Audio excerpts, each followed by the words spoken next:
Elena. Recording. Perfect. Good morning, everyone. Welcome.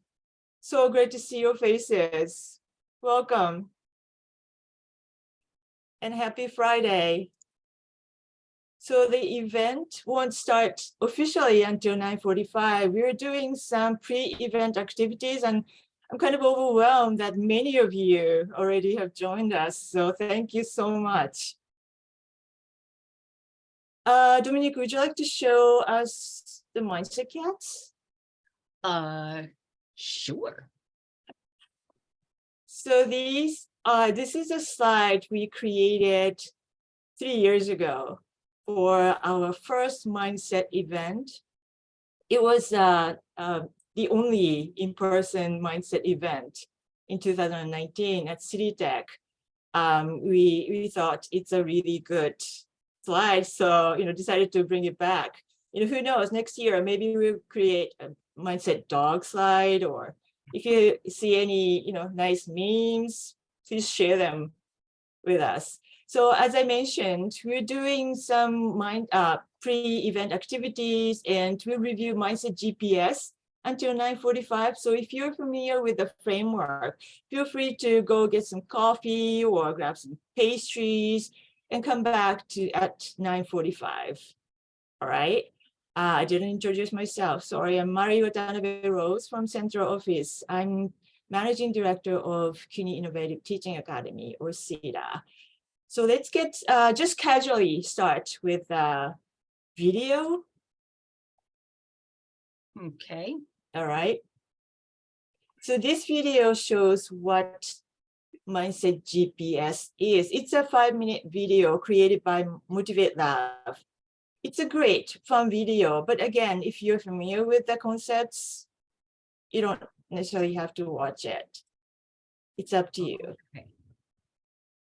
All right, I'm going to share my screen again. All right.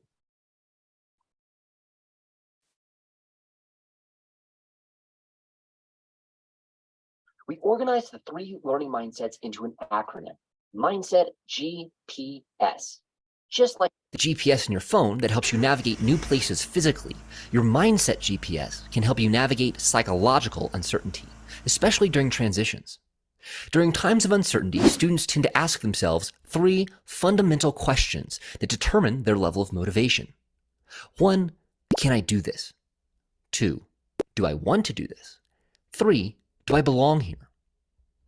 One way to help students answer affirmatively to the question, can I do this, is to help them adopt a growth mindset.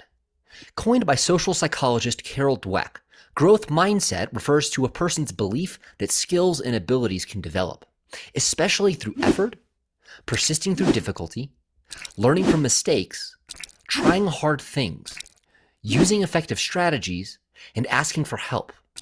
When we adopt a growth mindset, we're more likely to stick with things longer, perform better, and enjoy what we're doing more than when we believe that our skills and abilities are fixed.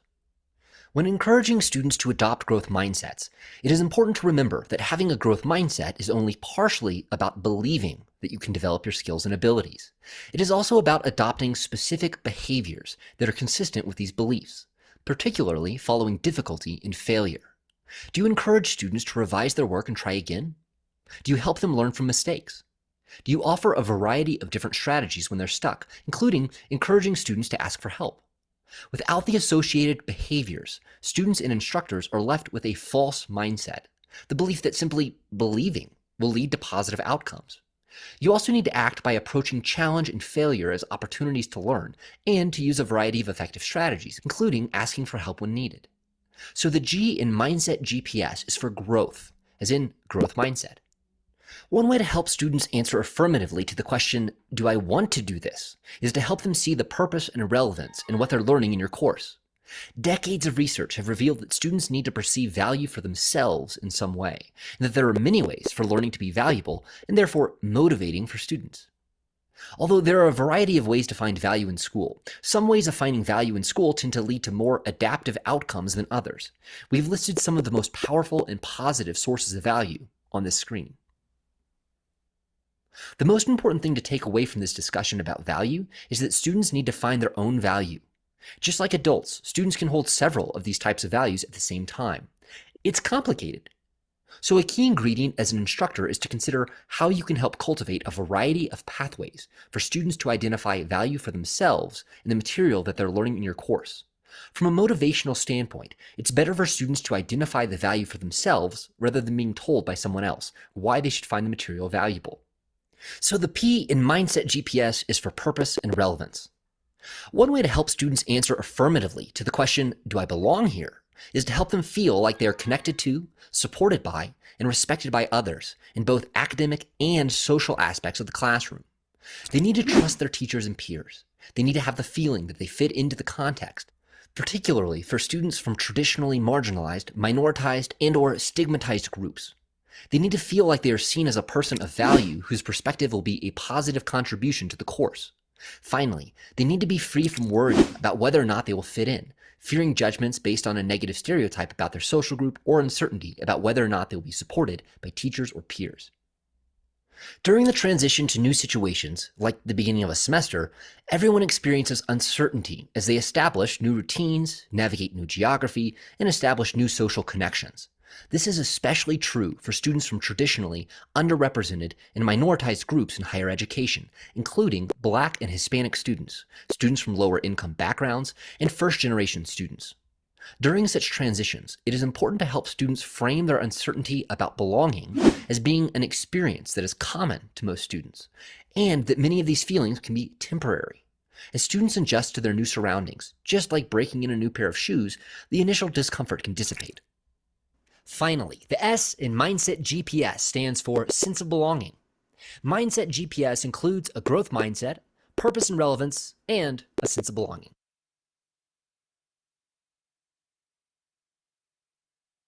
Thank you, Dominique. Now we have a quick quiz. Laura, would you put up the Menti?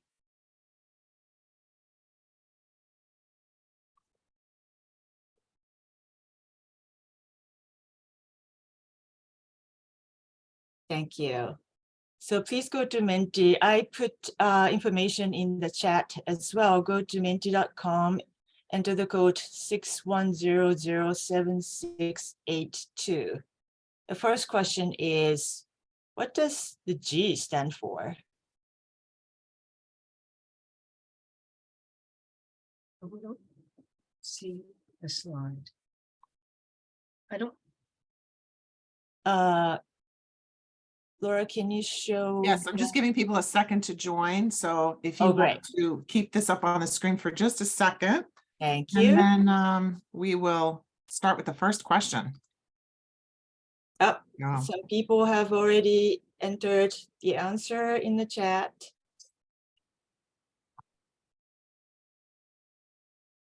"59 of you have answered.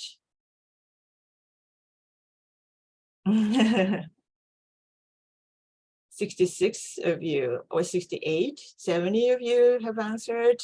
Why don't we see the results, Laura? Of course, 100% correct. Great, thank you. The next question.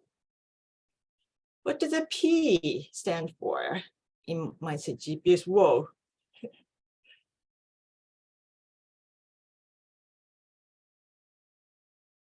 The number is increasing very quickly. 71 of you have answered. All right, let's see the results. Oh, it is purpose and relevance. Thank you, everyone. And the last question, the S. Sense of belonging or stamina, self-care, sharing is caring. Which one does the S stand for?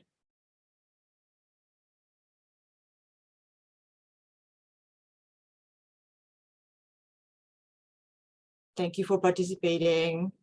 85 of you have answered. Why don't we see the results? Sense of belonging. Thank you. Beautiful. So you're ready for Mindset GPS. So it's 9:44. Perfect timing. Let's get started. So Dominique, would you put up the welcome slide again? Indeed. Thank you.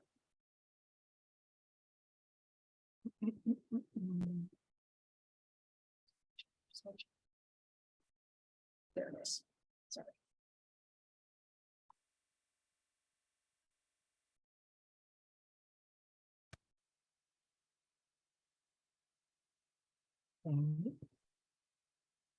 Need to go to contributors. All right, so let me introduce you to Dr. Anne-Marie Nichols-Grinenko, University Dean for Faculty Affairs and Leadership Development and Interim Senior University Dean and Vice Provost for Academic Program and Policy. Anne-Marie? Good morning, everybody. Happy Friday. On behalf of the CUNY Office of Academic Affairs and the CUNY Innovative Teaching Academy, welcome to CUNY's inaugural Mindset Summit. You know, CUNY's mission asks us to provide a first-rate education to all of our students, regardless of means or backgrounds.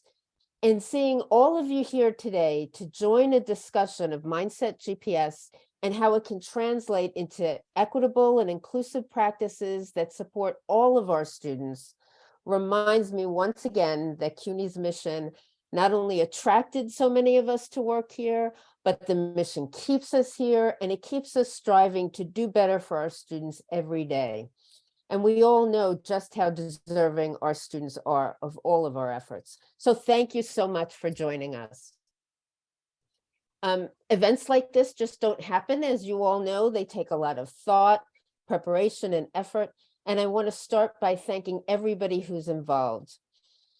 First, thank you so much to our guest panelists and speakers, Ken Barron and Yoey Tibbetts from Motivate Lab, Elizabeth Canning from Washington State University, and Luke Wood from San Diego State University.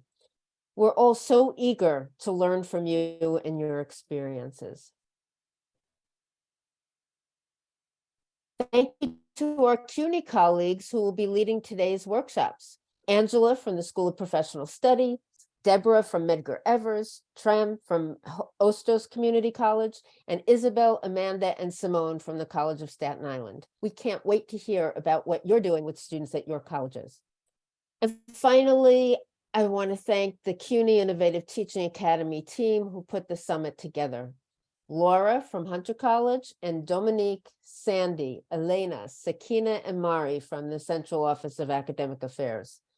I can't thank you enough for making this summit happen and for all you have done to make CUNY's such a success. I'm so proud to work with each of you.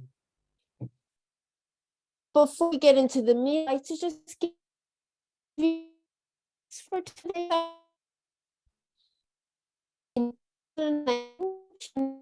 Mindset Initiative started by offering courses and workshops to our faculty, staff, and administrators understand the importance of growth mindset, purpose and relevance, and a sense of belonging to our students' academic journeys.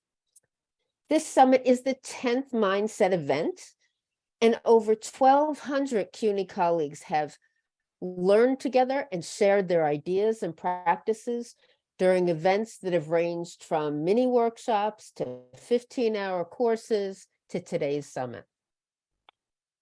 One of the things I really love about this initiative is that it has supported mindset leaders throughout our system.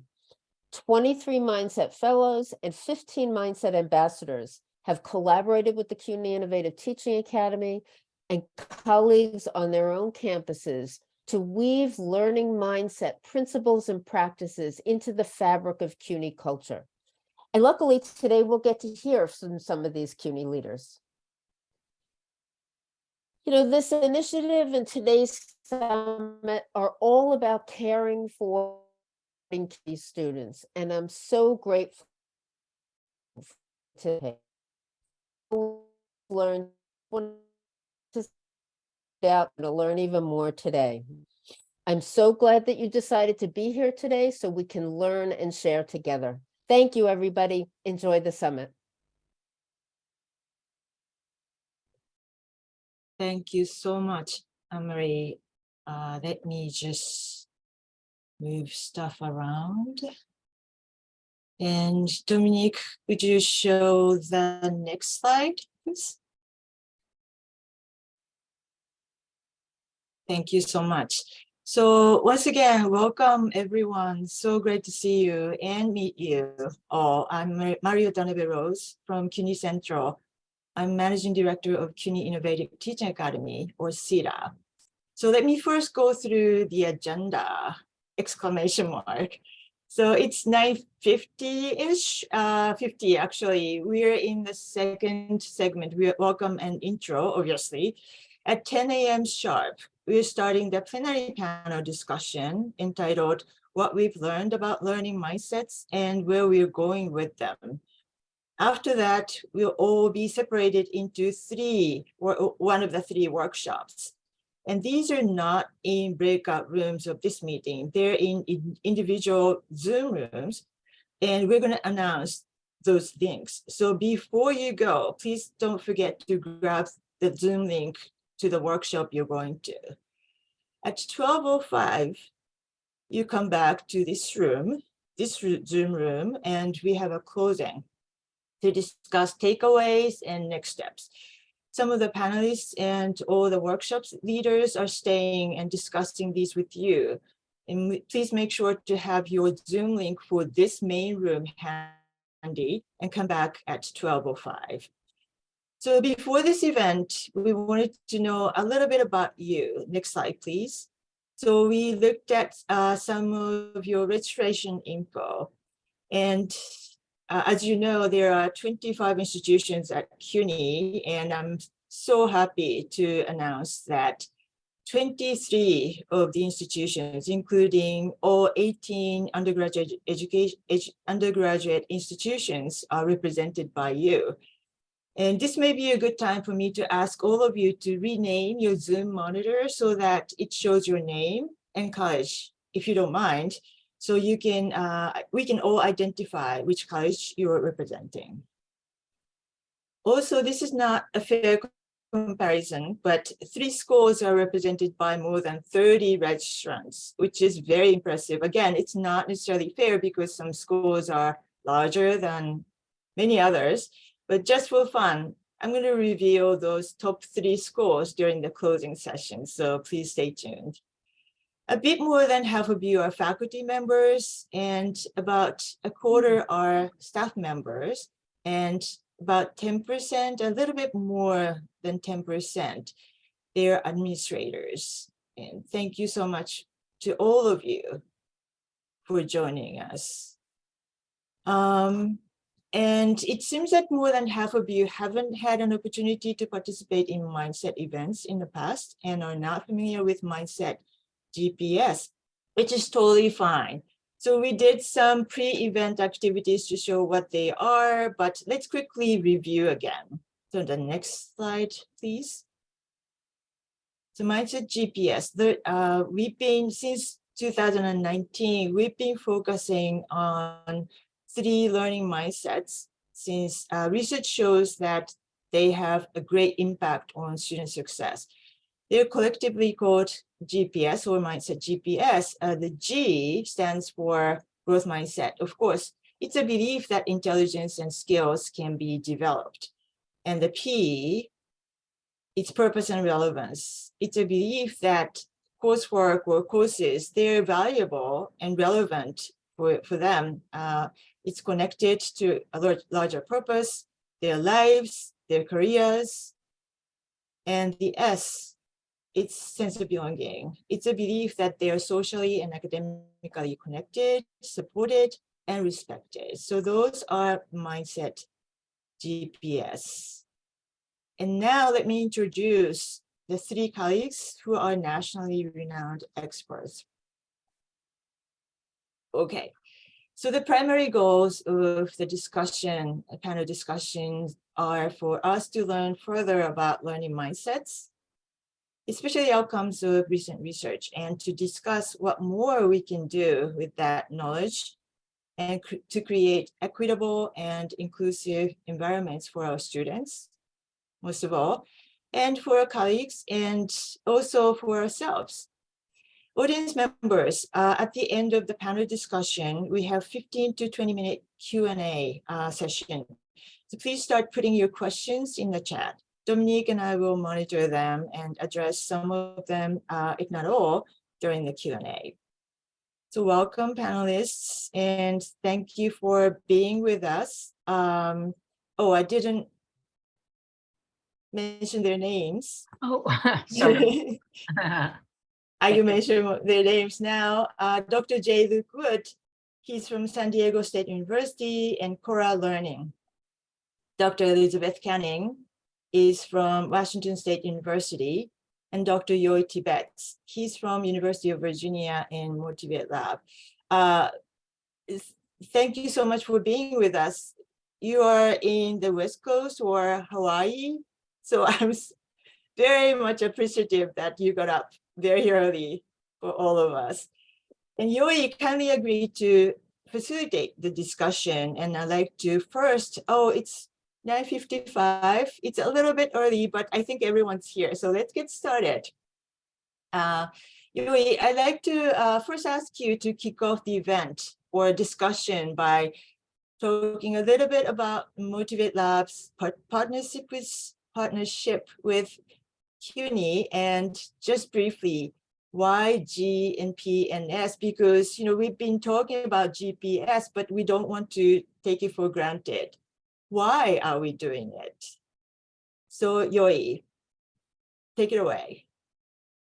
Great, thank you for that introduction, Mari, and it's exciting, and I'm very grateful to see a lot of friendly faces on this Zoom call.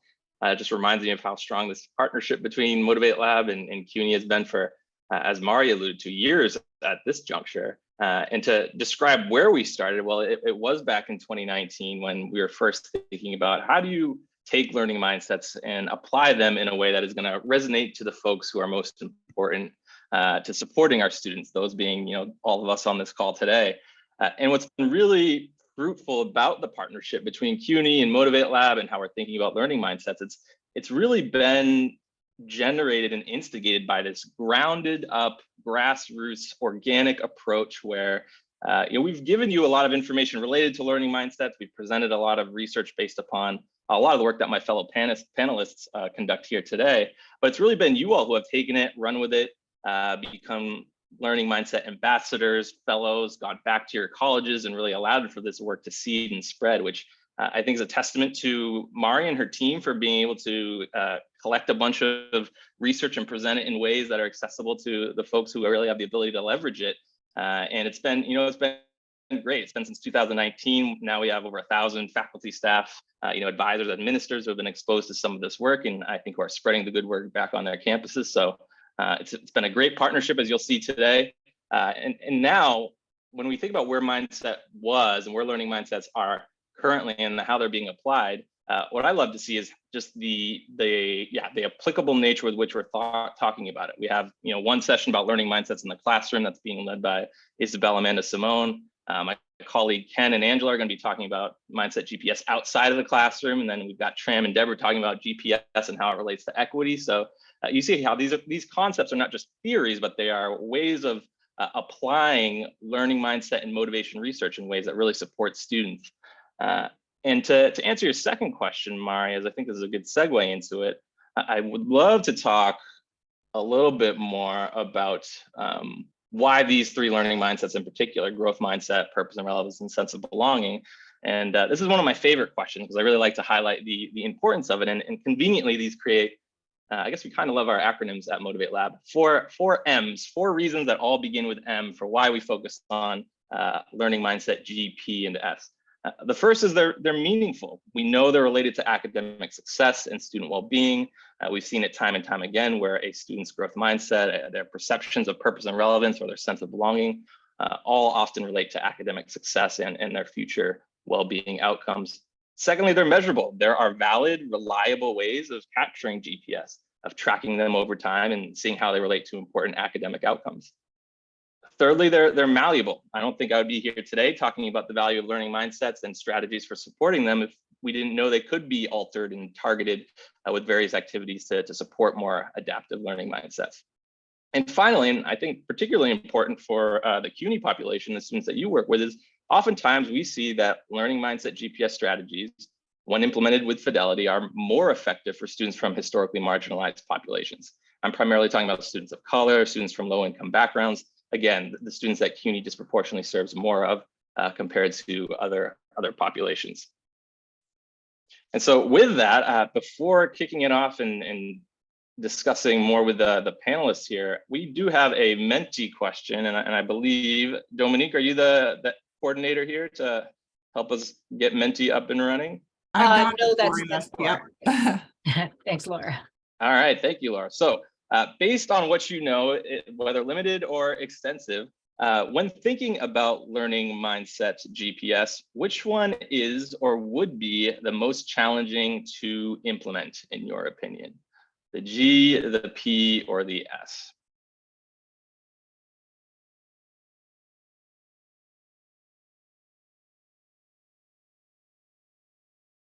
Whoops, I should stop sharing, huh? So someone else can. Got it.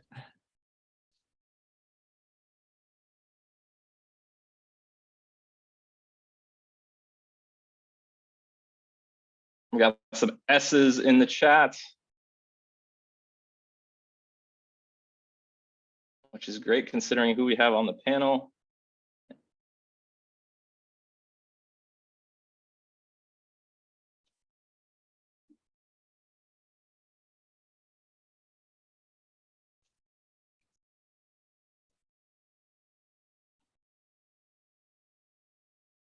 Now we got some P's taking over.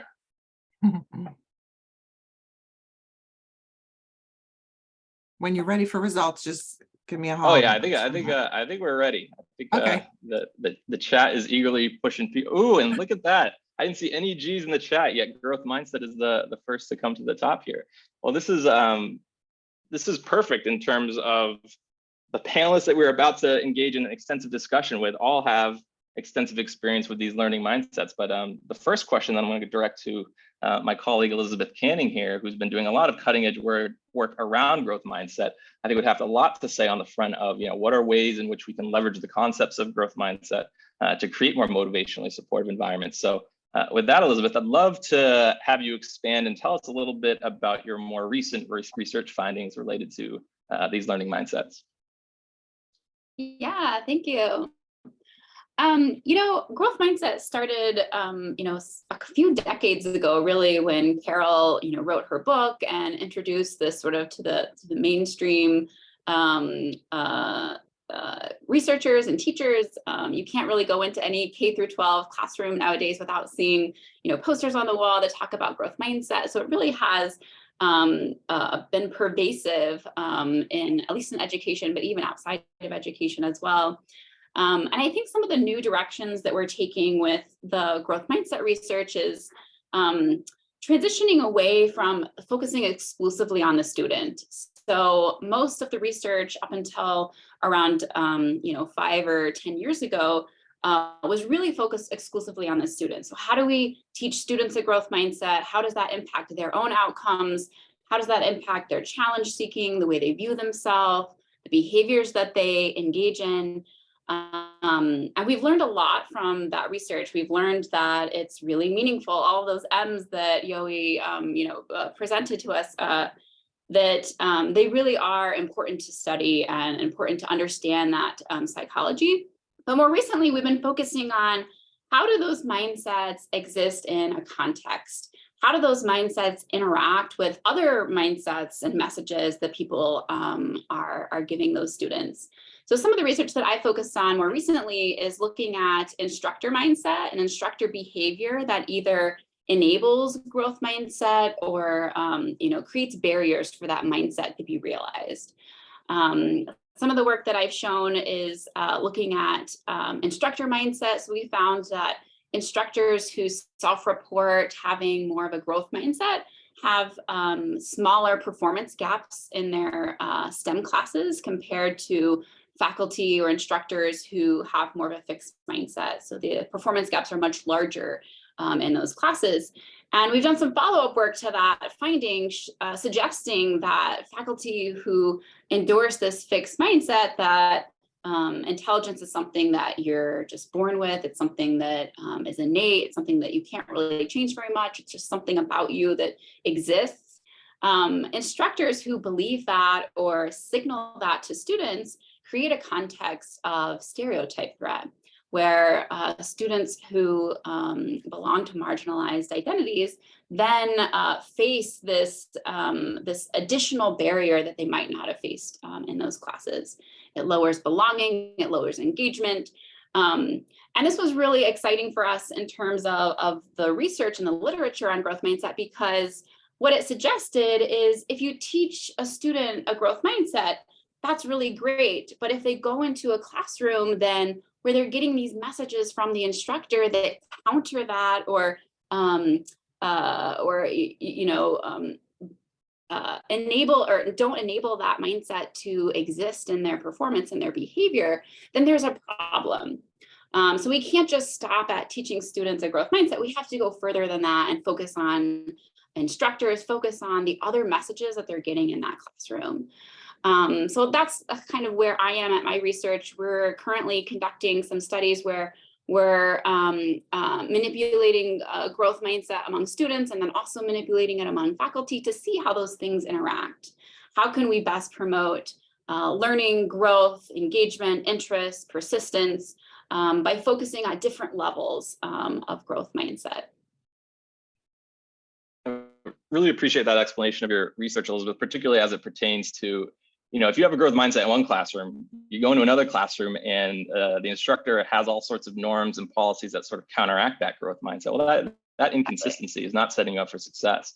Along those lines, I'd love if you could expand a little bit upon what are the benefits of really thinking about learning mindsets, or in this case, growth mindset, and the norms or the policies or the instructor mindsets as it pertains to supporting students, and why might that be, or why is that the approach that you're taking, rather than, I think, traditionally, while a lot of, I've certainly done my good share of it too, is thinking about how do we make this student have more of a growth mindset, or how do we get students to just adopt more of a growth mindset? And what are the benefits of perhaps shifting and thinking, how do we create more mindset supportive, classrooms through pedagogy, teaching, et cetera? Because that's one piece I've really admired about your work in the direction of your current research. Yeah, we've tackled this question from a lot of different angles. One is focusing on sometimes us as instructors, we send messages to students or we signal certain ideas to students even beyond what we realize. And so we have really focused on what are the things that instructors do that communicate a growth mindset to students, and then how does the student then adopt those messages? So, why this is important is because a student can have a growth mindset, they go into a classroom, but then there's not opportunity to realize that. So if you believe that, you can get better if you seek help, well, then the environment then should have resources to help that student, right? And if you believe that you can get better and learn from your mistakes, then the classroom should be set up to where mistakes are something that are helpful and useful and something that you can grow from and learn from. And vice versa, like if you believe in a growth mindset and believe that that you can get better over time, then that should be integrated into how the course is structured, where if you make a mistake, it's not going to set you, off track for the entire class. So you should be able to bounce back from that. And so all of these things really influence how we design our classes, how we structure them. It influences how we give feedback in terms of assessment. It impacts how we talk one-on-one with students when they're struggling, when they're seeking help and resources, when they're seeking direction. It helps also just in our lectures and in our day-to-day teaching as well. So even, unbeknownst to faculty around the messages that they give, it's really important to think about it through this lens of a growth mindset. How am I communicating that in every aspect of my course and every communication that I give to students? Thanks, Elizabeth. I think that also, underscores and highlights that this approach to working with faculty in the context feels like a more sustainable way of creating these more mindset supportive climates where it's not targeting each individual student, but targeting faculty in the classroom, which are going to serve all sorts of individual students. And so I'd like to turn quickly to Luke here, and a lot of your work around learning mindset I've found to be pushing the boundaries, or in terms of my understanding of how to apply it, where to apply it. And I'd love to hear more about how you think about these learning mindset concepts and in regards to how they apply to actual student life. Absolutely. And thank you for the question. And it's good to follow you, Elizabeth. I would say that I approach the thinking around this work very much from an equity-minded lens. So recognizing that there are systemic inequities in place that affect minoritized students in a range of social institutions and contexts, education being really just one of those. Second, having a focus that is on the institution and on the educators themselves in terms of the environment that they create. I think Elizabeth talked already about why that's important. And then having a sense of responsibility to then do something different. And basically, we have done many different studies that have focused really in the realm of just students' learning and development. From preschool to third grade, a large study focused on narratives from parents of Black children, to the work that we do on school suspensions and over placement in special education. And then, of course, the work that we do in community colleges and universities, where we've done interviews and focus groups with hundreds and hundreds of students, and surveys with probably about 100,000 students at this point. And in all that work, for us, it has really come down to two things. Really, the faculty member has to believe that the student can learn. And the second is that they have to feel like it's their responsibility to do so. And without those two conditions in place, it creates a very difficult circumstance in order to be able to create the kind of environments that we really want to see. And so, I went to a lot of community colleges in particular, where they declare themselves to be growth mindset institutions. And I've always had to ask them what that means, because I think anybody who's been around the concept long enough knows that you can ask 3 people and they'll give you 10 different interpretations, right? And then in terms of how that's put into practice, it can also be put into practice in ways that can be even more detrimental if done with a misunderstanding, or maybe even not just a misunderstanding, but a very simplistic view of what growth mindset is, right? So, and what I mean by that is some people would just immediately think, okay, growth mindset is all about the effort of the student. And that certainly is, that certainly is it, but it's also about whether or not they're trying new things, whether or not they're engaging in help seeking and seeking out help from others, whether or not then faculty members creating the environment which makes them feel like their engagement is not just required as part of the course, but that it's actually invited and desired that they will do so. And so a lot of what we look at is a concept that's called welcomeness to engage. Because if you look at a lot of them institutions, they'll do surveys on student engagement, right? And they'll ask, usually half of the students ask questions in class, respond to questions in class, participate in group discussions, go to office hours, right? Those are generally the kind of engagement questions that you see. CESA uses them, NESA uses them, other large-scale surveys use them. But when they do so, they are about, oftentimes the takeaway from that is, okay, we're going to look at certain student groups based upon race, ethnicity. We're going to say, hey, it looks like Black students are less engaged, right? Or it looks like our Southeast Asian students are less engaged, and people are going to immediately take away those assumptions.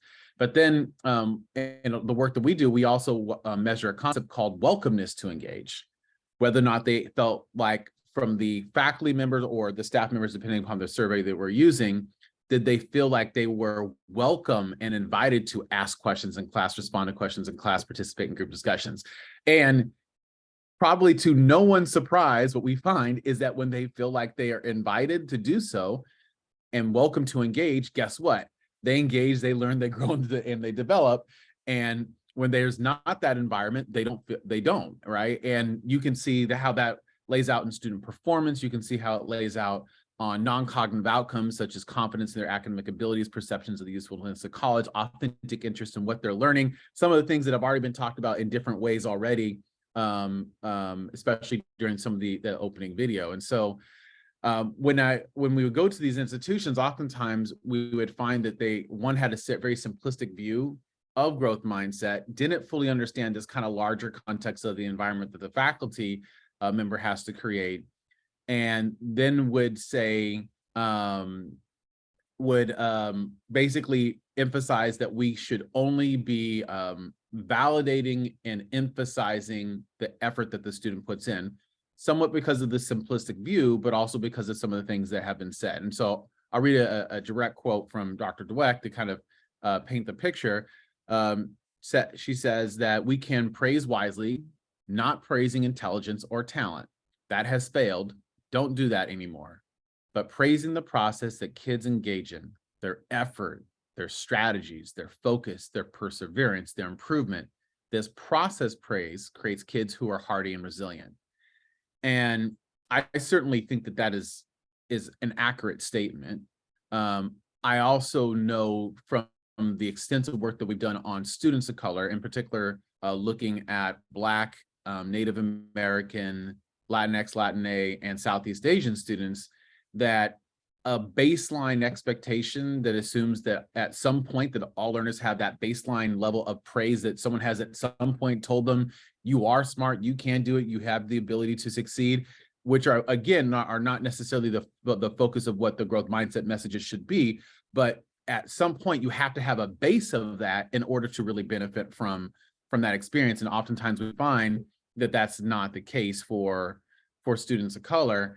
And it also creates, in my mind, this kind of almost false dichotomy of praise like this rather than praising like this, when really, I would say from extensive experience and also from the work that we've done looking at interaction effects, actually different types of those messages actually can be beneficial in combination as well, depending upon the population that you're looking at. And so part of the reason that I think that we've kind of offered this bit of a critique of kind of how growth mindset can be viewed is because it can then create a myth of meritocracy that has a detrimental impact on students of color.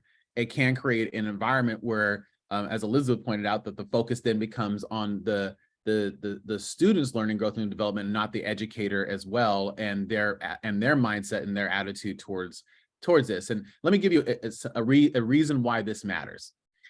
So in the work that we've done beginning in preschool through third grade, we have looked at different types of messages that educators send to students about their intelligence, and particularly looking at young Black children. And here are the main themes that we continue to see, and that we've done this with narratives from over 1,300 parents of Black children. They're assumed to be troublemakers. And so that's a whole different conversation, right? I'm just going to parking lot the criminality piece and just talk about the intelligence piece, right? So then they're also assumed to be unintelligent. And that's about 25% of our sample says that. It starts out at a much lower percent in preschool. By the time they hit kindergarten, first grade, it's up to about 25, 26%. By the time they hit second grade, third grade, it's up to 33, 34%. They're then, if they perform at the same level of other students and do well, right, they're not given praise. That praise is withheld because they're assumed to be unintelligent. And then we oftentimes find it if there is a reward structure or award structure, like, hey, we're going to recognize the student of the month, they're oftentimes the students who are going to be overlooked from those opportunities, even when they are the highest performing student in their class. Then we also find that because they're assumed to be unintelligent, they're then met with some different responses. So first, when they display intelligence, there's a sense of surprise that comes along with that, oh, I didn't think that they would be. Oh, wow, your child is really intelligent. In fact, we find about, that's actually the highest percentage in our sample. Almost 40% of the parents of Black children in early childhood say that that's how they experience their teachers. They're put down for providing wrong answers. and that they're overwhelmingly viewed, and I should, maybe overwhelmingly is an overstatement, but about 20% of them are viewed as having learning disabilities. That's the communication that they receive. So when you start putting all that together, right, that's not an environment where the student has been given a baseline of confidence in that learning environment. And so we simply argue that it's an and both rather than either or, which again, I think goes beyond the kind of simplistic view that some people have, and also really starts to embrace this notion that I think that it's more about what we are doing or what we aren't doing as educators than about the student, their family, and their community. I liken it to looking into the mirror at our own frailties rather than looking out the window into someone else's life and experience. No, I appreciate you engaging with that question, Luke, particularly, this concept of welcomeness to engage, and how if you create the environment where your students observe that, feel that, they're going to be far more likely to engage. And I think it's akin to a lot of what Elizabeth's research is showing around, faculty who do not create that space, who have more of a fixed mindset, aren't enabling their students to truly thrive because they aren't espousing those growth mindset, or even more broader, those learning mindset supportive practices for them to really benefit from. And one piece that I really sort of wanted to double down on, Luke, that you mentioned is the oversimplification or the misunderstanding of how to implement growth mindset. Because I think a lot of people think it's just try harder, just put forth the effort. And Elizabeth, I know you've written and thought a lot about this concept of false growth mindset. So I was hoping you could expand upon what that is, what the implications of having a false growth mindset are. And then Luke, I'm going to follow up with you because I'd love to hear, how do we combat folks from having a convoluted or overly simplified version of growth mindset, where they're thinking about how to fully leverage that theory in ways that truly benefit students and benefits equity initiatives as well. So Elizabeth, I'll kick to you first. Yeah, because growth mindset has become such a popular term, again, that sort of comes with the downside of it being boiled down, like what Luke was oversimplifying it. And when we talk about, we call it a false growth mindset, where people are focusing on sort of one element that's not necessarily wrong, but that they're just not considering the full nuance of the original intent that Carol put forward, and also sort of how we think about it as researchers.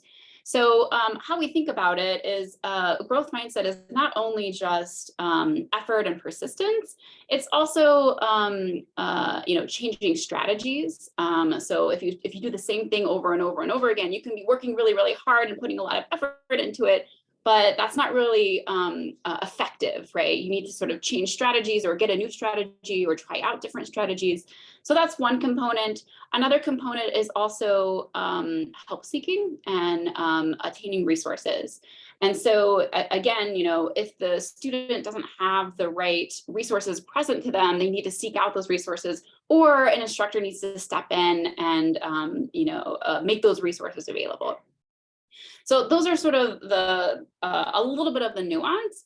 What happens when an instructor focuses on just one of those elements, and most of the time it's focusing on the effort piece, what happens there is the instructor can then blame the student. So the instructor can blame the student for not having the right mindset, or not having enough effort, not having the right amount of engagement, for instance.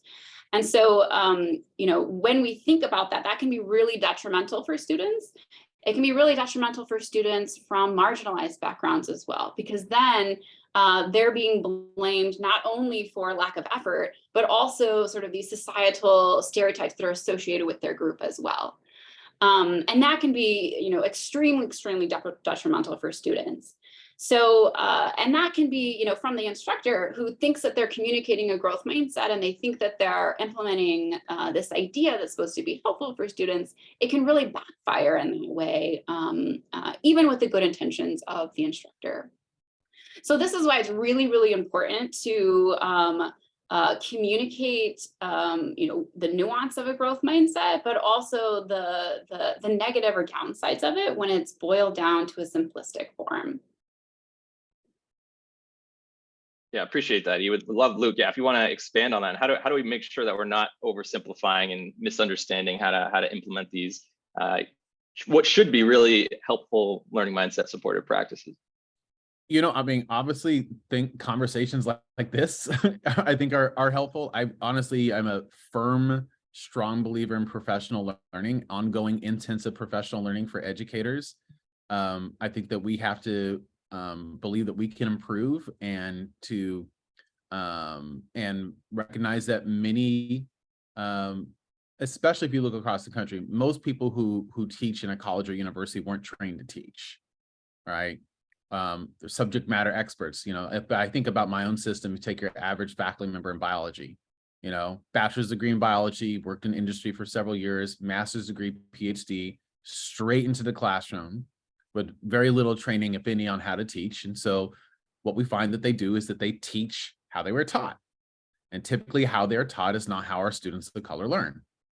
And there's lots of reasons for that. Some of that is the examples that they use are going to not be as relevant to the students' lives and experiences. That goes into the P, right, as part of the GPS, right, the purpose and relevance.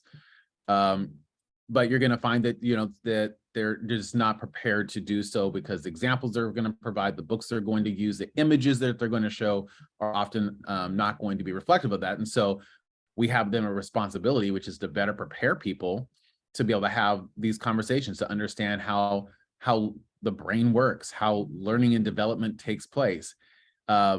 It's, obviously teaching can be an art, but it's just as much of a science as well. And so knowing the science makes you better at the art, I think. And so I think it's really the ongoing professional learning and really delving into, what is right when it comes to this conversation, and what can be taken askew because of the popularity of the term.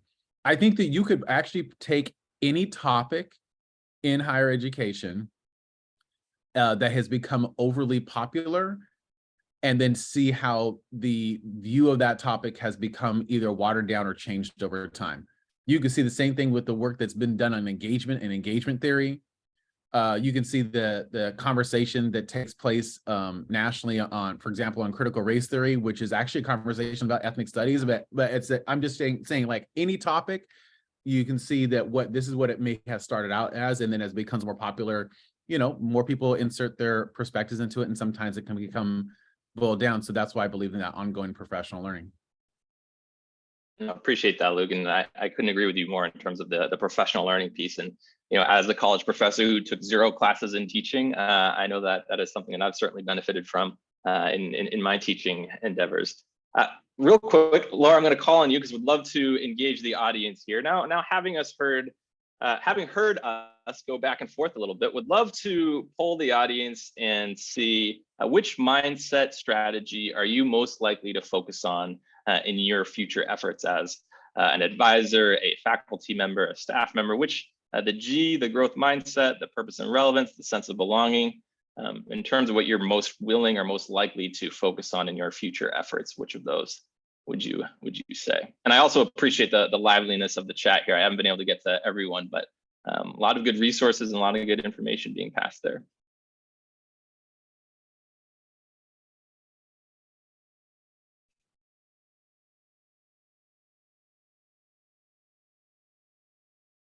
A little bit more of a normal distribution in the chat here now this time.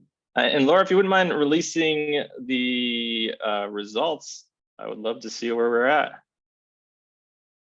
G, overwhelmingly G. Looks like the extensive dominance of the discussion of growth mindset may have swayed a few folks, but hopefully you've also learned some tips and strategies for how to continue leveraging the concept of growth mindset.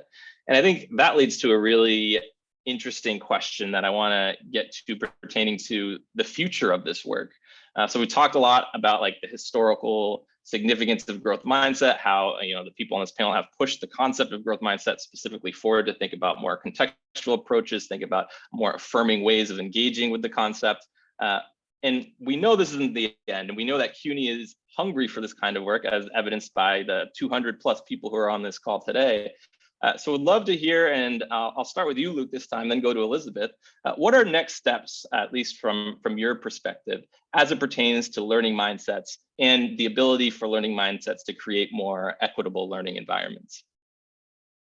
Well, I think partly it's understanding how the messages that can foster a growth mindset may have different impacts across populations, and how there can be different messages that may have greater salience for different minoritized groups than others.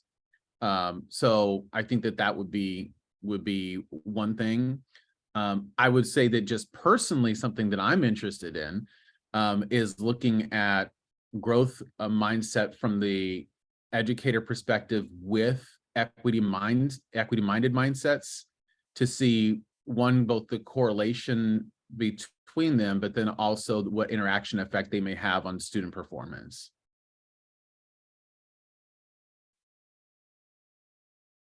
Yeah, thank you, Luke. I'd love to follow up with what an equity mindset looks like as well. Actually, can we double click on that real quick? Can you expand on a little bit more on that term, equity mindset, and how you think, if at all, that would relate or interact with growth mindset?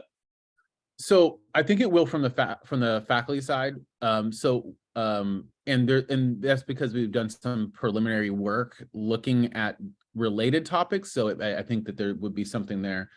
So basically, how we measure equity-minded mindset, basically using the work of Dr. Estella Ben-Simon.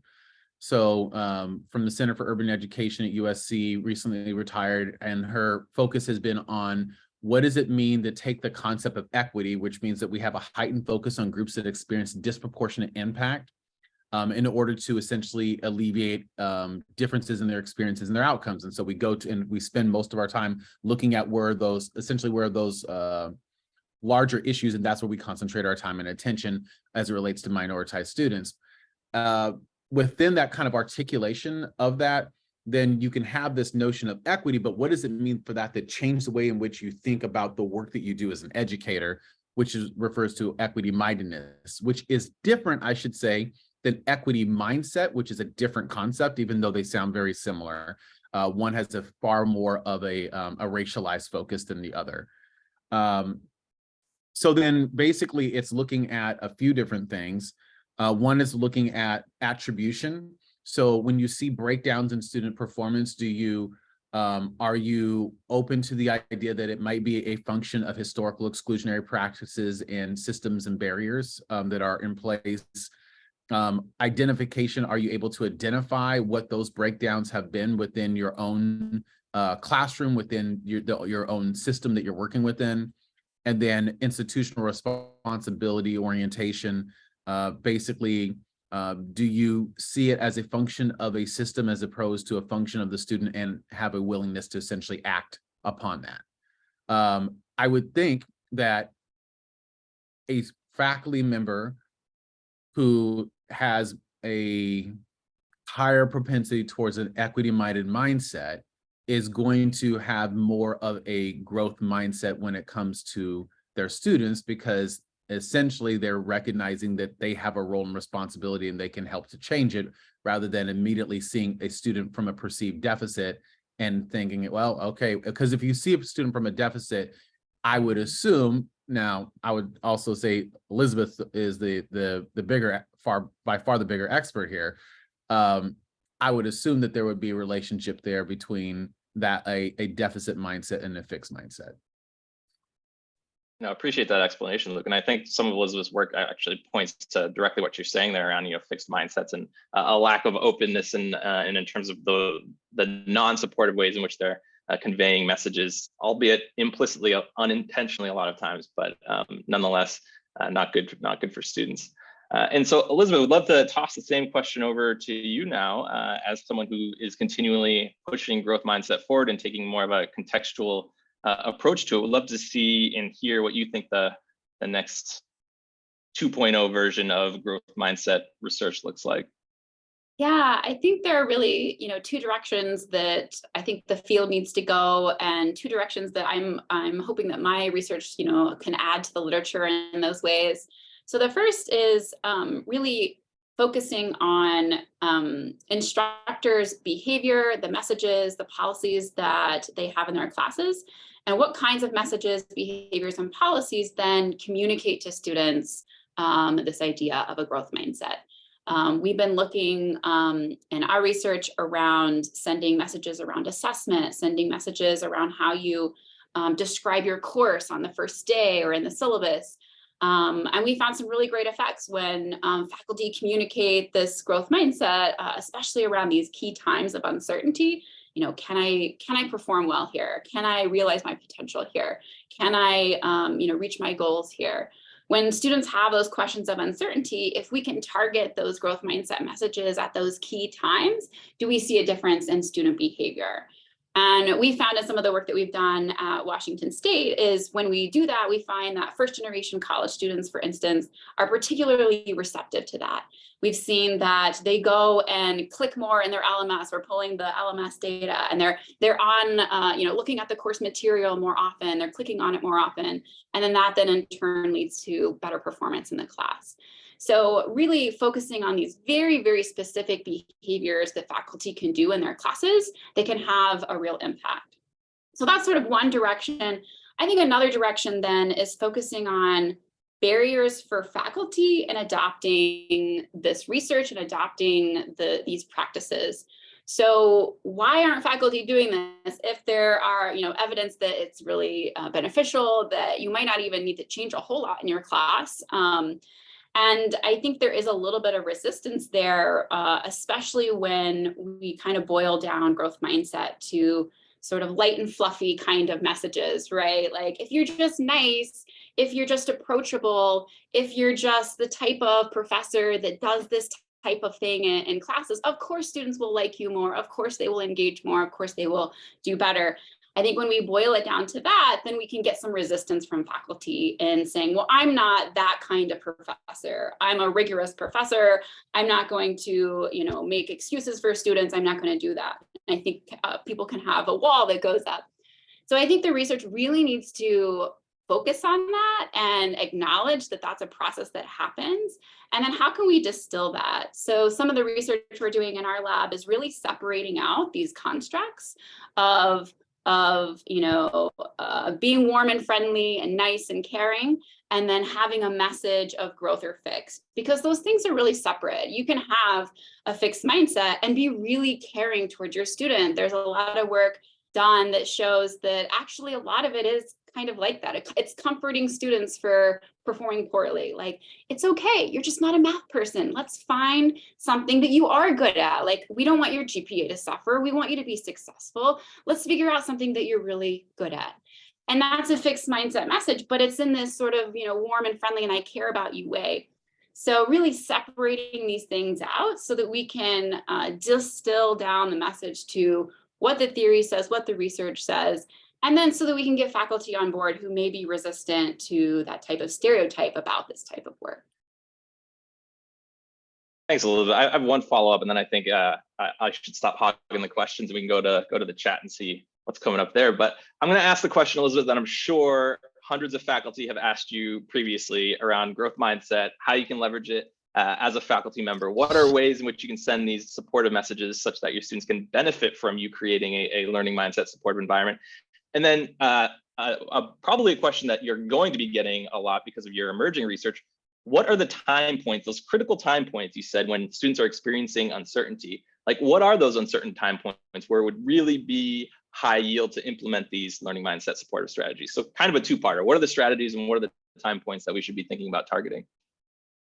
Yeah, in terms of like how to do it, there's a lot of different ways, and it's going to be really dependent on your unique teaching style, your unique course, the student bodies that you are teaching as well, because that also varies across instructors. So it's going to be really unique, but really how we teach faculty how to do this is to think through some key areas in your class that you want to change. Maybe that's changing your assessment structure. Maybe that's changing the way that you present information in terms of lecturing versus active engagement versus flipped classroom, those types of ways of communicating material. So there's a lot of different ways you can do it. What we suggest is if you're in a position where you can't redo your whole course, which That can be a lot of work for a lot of people. Maybe you're in a course that's yoked with other courses where the structure is set across a lot of instructors and you don't really have freedom or leeway to change things, because that also exists in some courses. There are ways to do this at these key times, like you mentioned. So those key times are when your students are searching for that information around what their ability means in your course. That might look different for some people. Typically, that's going to be when you're presenting how to be successful in the course. A lot of instructors do that on the first day when you're going over the syllabus, when you're going over the requirements of the course, when you're handing out resources. That time is a really good time to communicate your expectations for students, how they can reach those expectations. So a pathway that students can take to reach those expectations. And then a pathway for students to take when they're not doing well. So maybe they're struggling. What does that struggle mean? How should they encounter that? Destigmatizing help seeking. Going and seeking help, a lot of students fear that. They fear that that signals that they lack ability, that they're going to be stereotyped, that they're going to be labeled as someone who is dumb, intelligent, someone who didn't try hard enough. So destigmatizing a lot of that can set the stage for those expectations, especially on day one. Other key times are when students are being assessed. So whatever that looks like in your class, whether that's exams, whether that's papers, whether that's group projects, however it is that you assess students, communicating that information during that time can also be a time where students are uncertain about what that means. They get an exam grade back. What does this mean about me? Does this mean that I'm at a good place? Does this mean that I can do it? Does this mean that I need to drop this course and figure out something else? Does it mean that I just need to get through this course and then I'm going to change my major after? Providing that information when students are really searching for it can have a high impact. One of our studies that we've done is sending, this is in a high enrollment class, so 400 students are enrolled in this class. It's a big intro science class. We emailed students after each big exam in the class and provided a bunch of growth mindset lenses to view that assessment information. And what we found is the students who got those emails did better in the course. They were more engaged in terms of turning in assignments. Their final grade was impacted. And what we hypothesized is if we had sent those emails 2 weeks before the exam, one, nobody would have read them because students were not, they don't care at that point. They care once they got the message that they have this score on the exam and that's in relation to the rest of the class. They care a lot more at that point, and they're searching for that information at that point than they would have 2 weeks before. So really being attuned to your students and when those times of uncertainty are going to be present for those students, I think is when you can have those sort of high impactful moments. I appreciate that clarity, Elizabeth. It makes a ton of sense that when students are searching for those messages is when you should deliver those supportive messages, whether that's the first day or around assessment. That makes a lot of sense. And so with that, I think Mari and Dominique have been looking through the chat and perhaps picking out a few questions that we can bring up to the panel. So with that, Mari, I think I'll turn it over to you. Absolutely. Thank you so much, Elizabeth, Luke, and Yuri.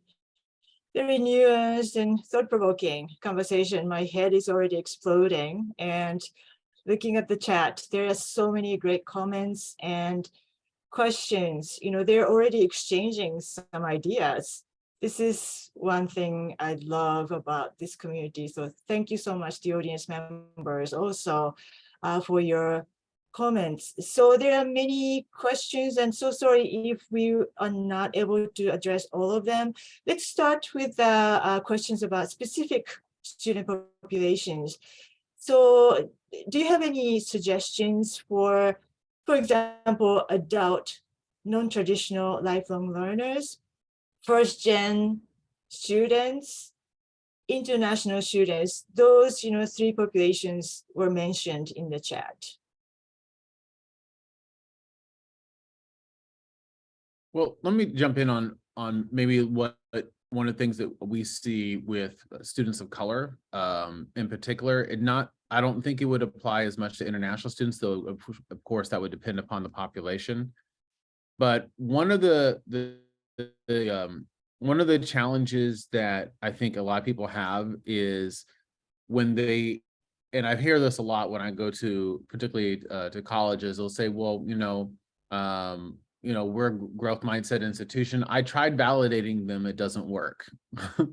And basically have offered messages that try to validate students' effort, their resilience, they're doing multiple drafts of papers, the energy that they're putting into the work, and feeling like they haven't gotten anywhere. And part of what we know from the work that we do is that these students are not necessarily going to be in an initial position to receive the certain messages, even if those messages are positive in nature from all educators, unless there is already an established relationship of trust, mutual respect, and authentic care. So trust, the student has to know that they can count on you. Mutual respect, they have to perceive the educators being down to earth and open. And authentic care, they have to believe that the educator truly believes in them and cares about their success. And so I kind of liken an authentic care to a shared or vested interest in the student's success. So if the student does well, if they hit the mark, they get the grade they're looking for, the job, the internship, whatever it might be, that you as the educator are going to personally feel like you did well because you're in it with them. But on the flip side, if they stumble, if they fall, they miss the mark, they don't get the grade, the job, the internship, whatever it might be, that you're going to personally feel like you didn't do well because, again, you had this shared or linked vested interest in their success, not just as a student, but even more broadly. And so when those conditions aren't in place, then you'll hear people who say, hey, I tried X and it didn't work, right? And it has less to do with the message itself and more to do with the disposition of the sender. And so one of the examples that I often hear, particularly with the work on Black men, is an educator say, hey, I tried to validate them, but it didn't work. And oftentimes, if you don't have that relationship that has those elements, particularly that trusting element, and you should expect pushback. That's not unnormal to have pushback. And I think that what you have to do is recognize that it is the persistence of the message. It's not just, hey, I said it once and we're done, right? It's the authenticity in which that message is conveyed. And it's that combination of those things that then start to break down those walls. And it's actually pretty amazing. And for those of you who had success in reaching students who initially weren't as effective in doing so, when you start breaking down that wall, that barrier that they put up, and they put up that barrier for a good reason. I don't want to pretend like it's not for a good reason. It's been for their own protection because they've been in environments that have not been conducive to their success, supportive. And as part of GPS, there's no a sense of belonging in that environment. And so it makes sense that they would have walls. And so the persistence, the authenticity of that message starts to tear down that wall.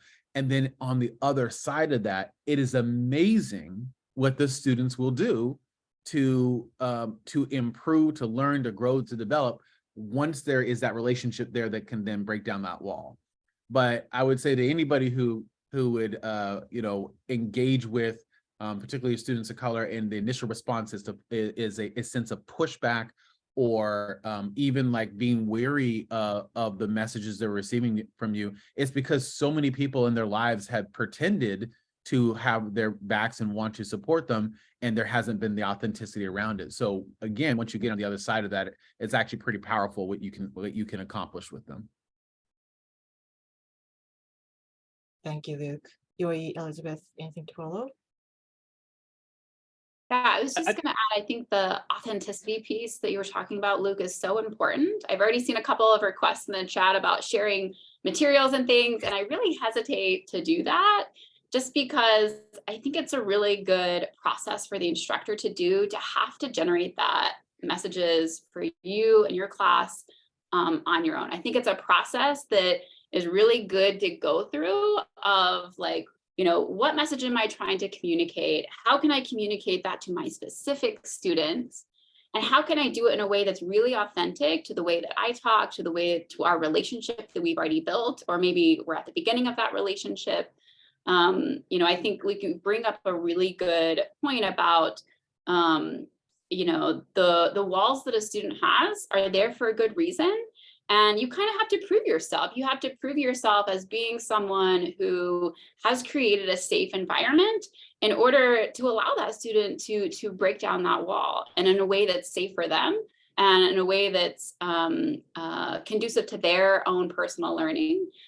So when you take that perspective, it's going to really change the way that you present yourself. And then it might change as well on student to student basis.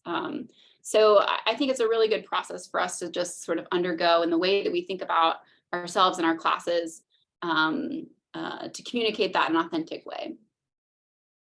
Let me add one more thing here too, because now you got my mind racing, Elizabeth. So I want to give a quick story about why this is so important. So there was a campus that my colleague Frank Harris and I were both speaking at, and we were talking with faculty members on the importance of supporting success for men of color. So the first session was kind of more general like that, and then my colleague Frank talked about men and masculinities and how sometimes for some men, not all, but for some men, the notion of help seeking can be viewed as a sign of weakness or inferiority. And so he talked about, creating a network of support that's so tight that students don't necessarily see it as help, right? Then a faculty member goes into the next session, which talks about building relationships with students outside the classroom. And the main message from that is, if you see a student, engage them, because the research on student engagement says that out-of-class engagement is actually more effective for student learning growth and success than in-class engagement, because that's where relationships are formed, right? So two really good messages. But I say this to emphasize the difference between intent and impact, right? Because you can still have a good intent and have a bad impact if your practice is done in a way which is devoid of an understanding of yourself, and basically how to actually engage these issues. So a very well-meaning faculty member, happened to be a white male faculty member, had went to all these sessions and got out, and had said, like, hey, you know what? I want to be the change in this world. I'm going to go out and I'm going to do these great things. I'm going to do everything I can to support these students. The first student I see, I'm going to engage them. So walks out of this training session, this is a true story, and sees a black male student and is like, oh, there's one, and walks up to him and he says, hi, I'm so-and-so, I teach here. I hear you guys have problems asking for help. And so what I'd like to do is to build a relationship with you. So tell me, what sport do you play? And I think many of you can hear the cringeworthy exhibit of really, really good intentions that could have had a very detrimental impact on that student. Now, we don't have time for the whole end of the story, but the end of the story, actually, it ends up very well, and the student and the faculty member end up becoming very close and having a very strong personal relationship. But the student confided in me that at first they were very put off by this message. And so when we talk about, even when I mentioned earlier, and I know Elizabeth did too, about this notion of authenticity, even when you have that it is authentic, it also has to be within the realm of uninsulting. And oftentimes we can do these things totally unconsciously, implicitly, right? And that's why I love that definition from the Kerwin Institute. They said implicit bias is the attitudes or stereotypes that affect our understanding, our actions, and our decisions in an implicit manner. They can be activated involuntarily without our awareness or even our intentional control. And they can be either positive or negative, right? So we can think that we're saying something positive to somebody, but we're actually dissing them at the same time. And so just recognizing that the way in which we carry these actions out, like even if we've been well trained, it's always good to have someone else come in and do an observation, right? It's always good to get feedback from your peers to make sure that what you think you're trying to do and what might be the within your heart of what you're trying to convey is actually what's taking place in your classrooms, because sometimes we can give mixed messages from a place of just a lack of awareness. Thank you, Luke. Next question is for Elizabeth. So you talked about faculty mindset in teaching environments. Have you looked into advisement and student support staff's GPS? Yeah, I get this question a lot because I think it's such a ripe opportunity for where this research should go. The short answer is no, I haven't personally looked at that yet, but I would love to in the future. I think there is a lot of opportunity there for making really important life decisions. Not just what courses could I pick and what requirements do they fulfill and all of that, but really thinking through, purpose and where am I going to fit in and how is this going to serve me in the future? Those conversations can be life altering. And I think it would be a perfect opportunity to look at, GPS in that environment. I don't currently know a whole lot of people who have taken those specific constructs in the advising world, but I think it's definitely a future directions that we should be heading in. Right, thank you, Elizabeth.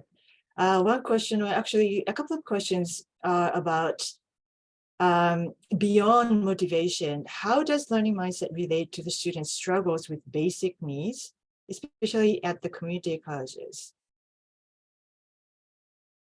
Well, I do a lot of research on basic needs, so could jump in here. It's actually one of the main areas of my focus. So I would just say that just simplistically, when you are when you're dealing with issues of food insecurity, housing insecurity, those have a direct impact on your attentional focus because you're dealing with pressures that fall outside of the classroom. And so it can affect your ability to process information, retain information, your attentional control. When students are physically hungry, that's obviously not an environment where they're going to be as focused as they could be and as successful as they could be in that learning environment. I would say that beyond that, if we go beyond just basic needs and look at the general insecurities that we see as some of the bigger ones within colleges and universities, it's food insecurity, housing insecurity, transportation concerns, employment barriers. When we're talking about students of color, particularly men of color, Black males, Latino males, Southeast Asian males, Native American males, we find that they're typically concentrated into jobs that have three characteristics. They're either in jobs that are physically demanding, moving boxes, digging ditches, stocking shelves, doing construction site cleanup. Second, they're oftentimes concentrating in jobs that occur late at night, work the late night shift, the overnight shift, get off work at 3:30 in the morning and have their first class at 8 a.m. And they're often in jobs that are temporary or transitory in nature. So one job for a period of time, out of that job, another job for a period of time, out of that job. And so they're going through all these constant transitions externally while they're trying to transition and be successful internally. The other thing to know that is with food and housing insecurity, in isolation, they actually don't really have an impact on student learning. It's the combination of the insecurities that has an impact on student learning. I have a piece in Ed Researcher actually looking at GPA differences and the different types of insecurities. And it really is about the combinations, but to no surprise, you find that about 75% of students who struggle with food insecurity also struggle with housing insecurity. So the overlap among insecurities is so great anyhow that it really does encompass a lot of students. But you can never just talk about one in isolation.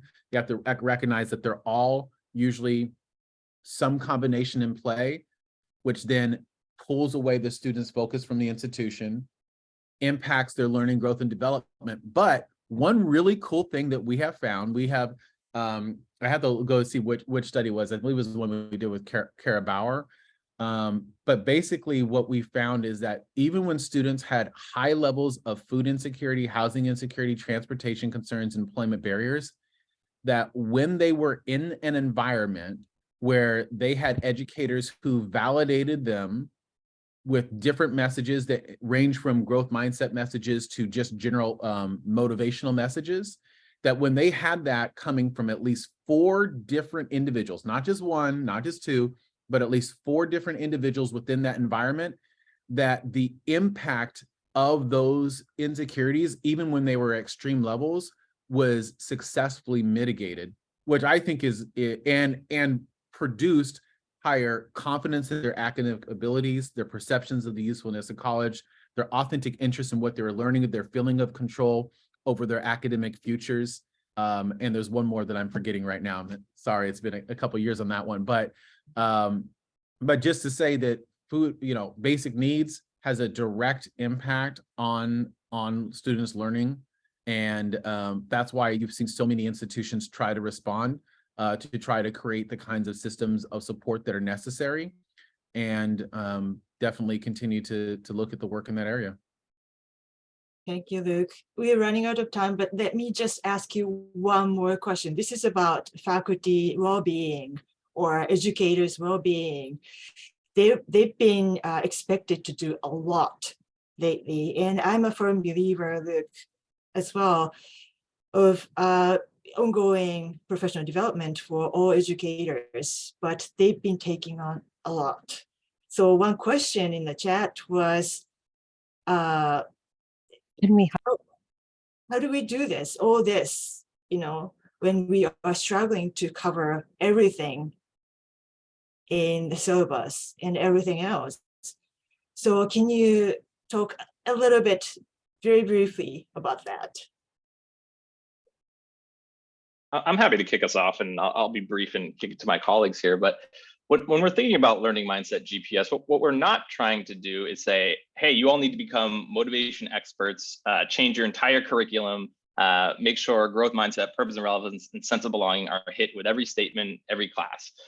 We are not content experts in your content, but we do like to think ourselves, I think all of us on this panel, as motivation researchers, people who know a little bit about how to inspire students.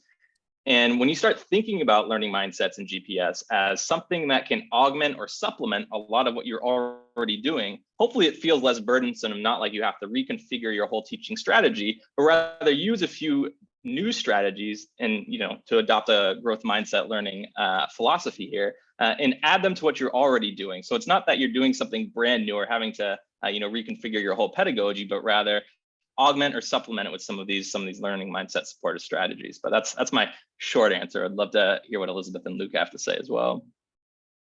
Yeah, I'll just add that, and especially in professions where you're overworked and underpaid, it can be really, we can have a resistance to any kind of change because it feels effortful. It feels like it's just sort of an add-on that we have to do. And I would argue that it's not really a zero-sum game here, that it's not that you have to do something extra adding on top of what you're already doing, because that again can feel burdensome. I would argue it's more of a perspective change, that it's more of an attitude. And when that attitude changes, when that perspective changes, then that will come out in ways that are natural. It will come out in ways that don't seem so burdensome. And so it's really just sort of taking a step back and looking at what are the messages I'm sending my students? How am I communicating that to students? Getting feedback, like Luke mentioned, from your peers on how I'm presenting myself, how I'm presenting that information. And then just sort of doing some reflection on where are the key areas that I want to focus on. I don't need to redo my whole course, but what it's important to me and what do I think is important to my students, and just focusing on that. And I think, when we start to see changes in our students, when those barriers come down and we're seeing more engagement, it becomes more fun. It becomes more aligned with why we might have chosen this profession and to begin with, right? When we see those aha moments, and we see people really improve over the course of a semester, when we see people, choose courses or choose majors or choose careers that they might not have chosen if they hadn't been exposed to that information in your course. So, going back to the reasons why we're here, and it can be really fulfilling when we have those goals aligned. And I would just say, I too agree that, let me just say, I understand that when we ask people to do anything additional or differently, that is extra work, right? Like, for example, I can't tell somebody you need to employ these practices of culturally relevant teaching and pretend like that's not going to be something that they're going to have to try to learn to apply themselves. So I do recognize that it can be more. I also recognize that on the flip side, as educators, we push our students really hard. We give them all sorts of theories and formulas and ideas and concepts and ask them to demonstrate that knowledge through tests and exams and simulations.